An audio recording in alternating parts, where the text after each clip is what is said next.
কেমন করে এরা সুযোগ পায়? আমরা একটা তাফসির মাহফিলের অনুমতি নিতে পারি না। আমরা হকের কথা বলি বিদায় আমাদের মাহফিলে 144 হয়ে যায়। গানের মাহফিলে সমস্যা নাই, গানের কনসার্টে সমস্যা নাই, নাচানাচিতে সমস্যা নাই, কিন্তু কোরআনের কথা বললে এক শ্রেণীর লোকের মধ্যে চুলকানি আছে না নাই? কাসরাতিল ফিতানি বিআনওয়াইহা, নানা ধরনের ফিতনা সমাজের চারদিকে আষ্টে প্রাষ্টে ছড়িয়ে যাবে, আছে না নাই? আহা, সামাজিক ফিতনা, রাষ্ট্রীয় ফিতনা, পারিবারিক ফিতনা, নারী ঘটিত ফিতনা, আছে না নাই? ফিতনা বিষ্ণু বলেছেন ওই সময়টাতে জ্বলন্ত আগুনের অঙ্গার হাতের মধ্যে রাখা সহজ হয়ে যাবে, কিন্তু ফিতনার কারণে ঈমান বাঁচানো কঠিন হয়ে যাবে।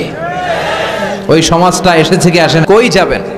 ফিতনা থেকে বাঁচার কোনো উপায় নেই। আলেম ওলামাদেরকে অনুসরণ করবেন, এক এক আলেম এক এক কথা কয়।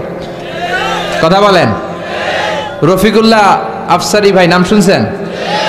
উনি একটা বই লিখছেন, নানা আলেম নানা মতে, পাবলিক যাবে কোন পথে? কথা কন। এক কোরআন, এক ইসলাম, এক নবী, এক আমাদের রব, তারপরে গুতাগুতি আছে না নাই?